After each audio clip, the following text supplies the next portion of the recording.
Hi, everyone. This episode is sponsored by the Anxiety Maze Navigator. That is my 12-week program where I take my clients through what kind of anxiety are they experiencing, what mindsets are creating that anxiety, how do they process their anxiety, and then creating a plan based on their unique strengths and values for all the different anxiety situations that come up. So if you are interested in that, please contact me and you can find more information about it probably on my social media and also on my website. And you can just get on my calendar or send me an email if you have any questions about it. Okay, today's episode is all about the power of coaching, and especially teen coaching, because those are who my clients are. I work with people who are in their teens or in their early adulthood for anxiety. But, when I'm working with them, we work on all the life situations that are going on in their life. Of course, we do all those things I mentioned about with the Anxiety Maze Navigator, that we do figure out where the anxiety is coming from. We do learn to process that feeling and other uncomfortable feelings, and we learn how to plan for anxious times. But sometimes we get on the call and they're like, oh my gosh, my boyfriend just broke up with me, or I just had a fight with my parents, or my teacher's been really unfair and I got this grade that doesn't seem fair. So I'm also helping them with all those things. And that's what I wanted to talk to you about today. That coaching in general, whether you are a teen, a young adult, or 70 years old, is really important. I truly do believe that every adult, every person, every human needs to have some sort of coach or therapist or mentor that works with them, because you need that person in your life that's neutral. And I want to just tell you about all the things that are important about that. And, there's that old saying about it takes a village to raise a child. And I do believe that. And it's not just the parents, though, of course, we want the parents to be very involved in a child's upbringing. And we want teachers to be involved and other adults in the community. But we also need like a neutral adult that can help us navigate so many things without that kind of agenda. And I don't want to say that all parents have an agenda, but I'm a parent and I have an agenda. I want my kids to do certain things. I want them to be certain kinds of people. And that, I think, is just part of being a parent. We just so desperately want what's best and what we think is best. And that's not always what our child feels is best. And a neutral person can help them figure that out and help them with all sorts of just different questions that they have that they're not going to have the same reaction from that they would with a parent. So I just want to make sure that everyone understands what coaching is, because I think there's still a lot of people that are like, I don't understand it. How is it different from counseling? I even just had a parent last week that said, well, my child went to therapy and they didn't like it. So how is this different? So here's how I would describe it. I think that therapy is for people who have some trauma or abuse or some really deep-seated things that they need to work on in a therapeutic setting.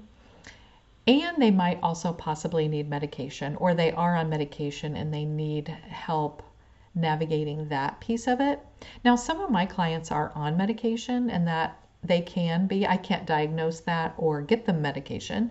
But if they come to me and they're already using medication, or I've had clients that have really been suffering with things and I have recommended them to go to someone who could prescribe medication, and then they start taking that medication while they're working with me.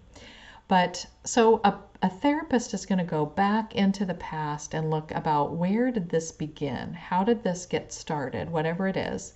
And then how can we work through that or those situations, and then moving towards now and then into the future. And as a life coach, I meet you where you are right now, today.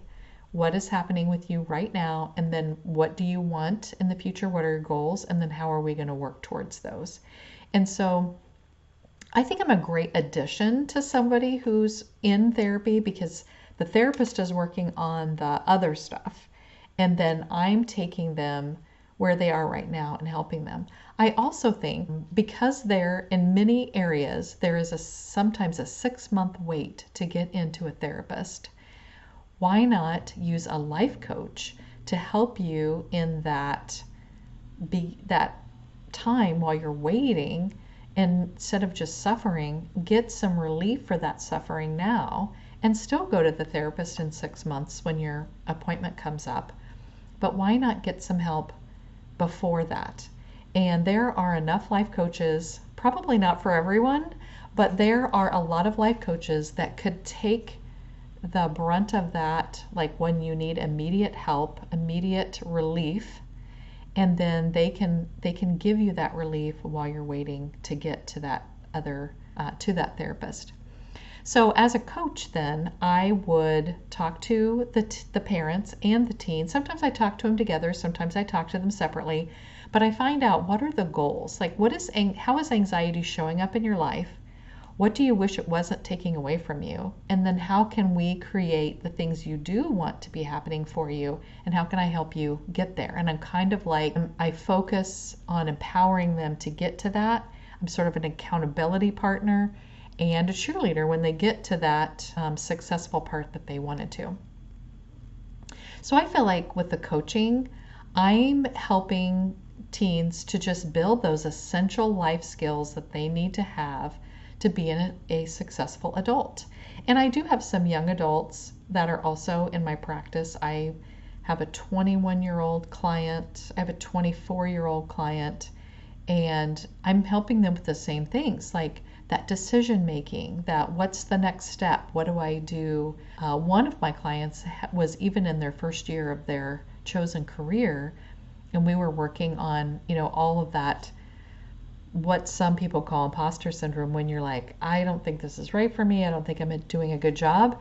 And we found out that she was in exactly the right place where she needed to be. She just needed to advocate maybe for some things that were helpful to her. And she couldn't believe that when we looked at her strengths, that her strengths all pointed exactly to what she was doing. So she had chosen the right career. She just needed to be more confident that it was the right decision. And coaching is a safe place to explore thoughts and feelings and ideas without judgment. Because that's the whole point of when you learn to be a therapist and or a coach. You learn about how to be a neutral listener, a person that's non-judgmental, just having an open space for people to explore things. And as a teen, that's a great thing to have, because there were so many things that I was thinking about as a teen, and some of them weren't very good, but I never told anybody about them because I thought something was wrong with me or that I shouldn't be thinking that, so I just tried to pretend like I didn't think that. And I would have loved to have thought there was an adult I could talk to that could help me work through it, but I thought if I told adults about it I would get in trouble, and I certainly wasn't going to tell my parents about it. And most adults I thought were weird or dumb. And I think it was not because they really were, but because they were maybe treating me like I didn't know what I was talking about, or discounting the way I felt about things. And I don't do that. And so you can have this adult who has knowledge above what you have and can help you work through those thoughts and feelings that you have. And I don't have an agenda. And even though I love you because I love you as a human, I don't have that same kind of love that your parents have or your other family members have or even your friends have, where I would probably tell you what you want to hear, or I would be trying to push you in any certain way. I would allow you to choose whatever it was as long as it was within safety and be able to talk you through it. So I think, if that sounds like an interesting thing that you want to try, you need to contact me so we can talk about those things. It's also great to be self-aware. And in my program, you learn about your strengths, your values, your preferred skills, and your interests. And self-awareness is the #1 predictor of success in life. And so how amazing as a teenager or young adult, you can become self-aware, Because if that's the number one predictor of success, then you've already got that mastered and you can just keep working with that knowledge that you already have. It took me many years into my adulthood to actually figure out what I was really good at, or because I was always second guessing myself or thinking maybe I didn't know when really I did know. And so I'm able to empower my clients to really make good informed decisions about what they want to do and what they're passionate about. And I can help give them ideas of things to do with that they wouldn't have thought of on their own. And even their parents don't think of it sometimes. And I work with the parents too, to some extent. I don't coach them, but of course they're going to ask me about their child and what they can do next, and I help them explore that. And I also help some families with the school system, because I worked in the school system for so many years. I understand how it works, and so I can help them to find ways to help their child's strengths in the classroom or in the school setting that maybe they hadn't thought of before. And I know sometimes parents and even teens think, well, I'll just talk to my friends about it, or my friends will help me with this. I don't need to talk to adults who might tell me what to do or tell my parents about it or whatever. And there is a confidentiality in what I do. If you are just talking about regular things, just your hopes and dreams and who you like and who you don't like, and I'm mad at my parents or whatever, all of that's confidential. I don't tell your parents that you like certain people or that you're mad at them or that you think they're doing a bad job. The only time I would ever tell your parents something that you said is if, for one, you gave me permission to do that, but also if you were talking about wanting to die by suicide, or if you were wanting to harm other people, I would have to tell your parents that, because that is pretty much, most people would have to tell your parents that. And so I tell you that ahead of time so you always know what to expect from me. And if I was ever going to have to tell your parents something, I would tell you in advance so you would at least know that I was doing that. But I have not had that situation since I've been a coach. And with my clients, when they're talking to me, if I feel like it's something their parents should know and it would be helpful, I just say, hey, do you mind if I talk to your parents about this? And I think every time the client has said, sure. One of the things that I was trained in is asking powerful questions. And it sounds crazy, but that is so amazing. Like when I am being coached, there are times when coaches ask me questions that totally change my life. And it seems so simple, like how could a question change your life? But there's been many questions that have changed my life. And I can see it in my clients' faces when I ask them certain questions and they're like, oh my gosh, this just opened up a whole new world I didn't even think about. So just like exploring different perspectives, and it helps us to develop those plans that we're going to use either for anxiety or just any kind of plans that you're wanting to create about your future or in a relationship. And most of us need an accountability partner. I happen to be a person who's called an upholder, if you want to know about what that means. Gretchen Rubin wrote a book called The Four Tendencies, and there's a quiz you can take, and it talks about the four tendencies that most people in the world have. Some research that she did is fascinating. I sometimes have my clients do it if they're interested or something that we kind of want to explore together. But I am called an upholder, and that means if I create a plan for myself, I will follow it. I don't need an accountability partner. The upholder tendency is actually very rare. Most people do need accountability partners. So as a coach, I'm your accountability partner. And when we come up with plans, the next week I'm going to say, hey, how did that plan go? How's it going? And sometimes some of my clients will email me or text me throughout the week and say, I just had this happen. Now what do I do? And I can text back or email back and say, hey, try this, or what about this? And so that also helps. And sometimes, there's a setback. A teen is feeling amazing and everything's going well, and all of a sudden something happens at school or something happens in their family. And they can turn to me and say, oh my gosh, now what do I do? And then we just talk it out, create a new plan, or find some way to be supportive of them to go on to the next step.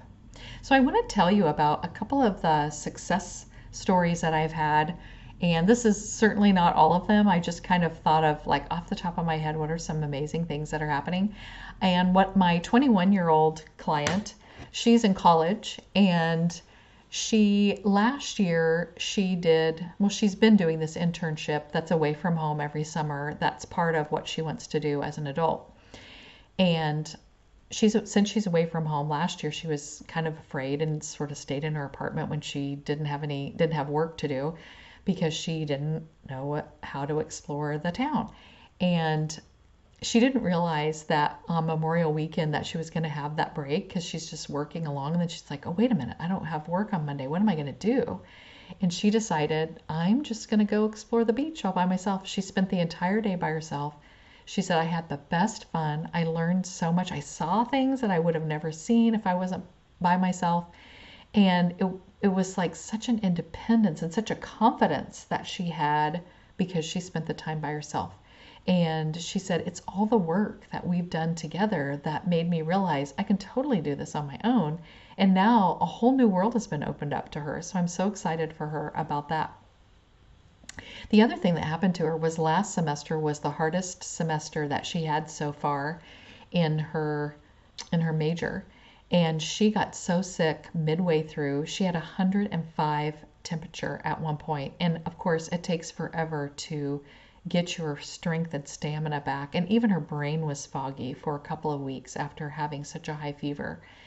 And she was at first just terrified, because she was like, I cannot make this up. Like, I won't be able to make up the time that I lost being sick.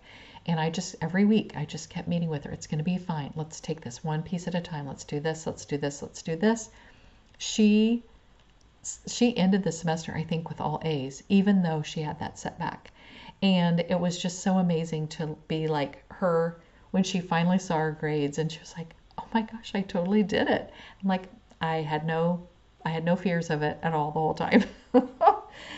And then I have another student who, she used to just spend all night, or a client. I always say student because I was a school counselor, but I have another client who used to spend a lot of time at night just worrying all night long, not sleeping, just thinking about stuff. And we talked about having a worry time, and you're setting aside a time to worry. And you don't do it at night, because that's the worst time to set aside your time. But you have a time. Typically, I like it to be sometime after the school day, but before supper, or at least before you do homework or before you do other activities, because you need to not just go to bed after your worry time, because then you're going to ruminate on it. And so I gave her this, we had this plan of when she was going to worry. And she said it worked so well for her, because at night when the worries would come up, she would say, nope, I'm going to worry about that at 4 o'clock tomorrow. And that is another way for you to take control of those worries, where you just say, nope, brain, I'm not going to do it right now. I'm going to do it. And you say when it is that you're going to worry. Then I had another client who finished her bachelor's, but she doesn't know what to do. Like, she's kind of at the standstill, like, I don't know if I want to go do what I got trained to do, and what am I going to do? So we're working on all the anxiety of that, but also using those strengths and values and preferred skills, and really deciding what's the future plan, and then taking steps towards that. And I have another client who, she has this preferred, or she thought it was her preferred group of friends. She was hanging out with them and really trying to make that work. And then it's an activity driven kind of group, and that activity ended, and she went to this other group of friends that are more like school friends. And she realized, oh my gosh, my school friends I feel so comfortable with, and those other friends, it was more like I was forcing myself to be in that group. So she realized what type of friends she really wants to have in her life, and now we're creating a plan for steps to go towards those friends that she feels most comfortable with. And then I just had a client this week that she's getting ready to go on a vacation with her grandparents, because it's summer vacation now. And she's like, I'm anxious about it, because my grandma, she just wants us to do all this stuff, and we never have downtime. And she said, I need alone, like, recharge time, and so does my brother. And we're both so worried about going, because she's just going to tell us we have to do everything, and then she gets mad at us when we don't do it. So we came up with a plan ahead of time, like how can we be proactive with grandma? And her dad goes on this vacation as well, which this is his mom. And I said, would your dad talk to your mom or your grandma about this? And she said, yeah, he tries to be a good advocate for us. So she and I came up with what are her needs on this vacation, giving them to her dad and having her dad visit with the grandma about how that's going to work. And she said, oh my gosh, I'm not anxious about this trip anymore. So there's so many things that a teen life coach, teen anxiety coach can do for you. And I would love to help you because life is a team sport. We need all these people in our life to help us become the best, amazing human that we can be. And I would love to be in your life. So contact me. We'll start talking about what are your goals, what has anxiety taken away from you, what do you want to add to your life, and let's start making a plan towards it. So let's talk soon.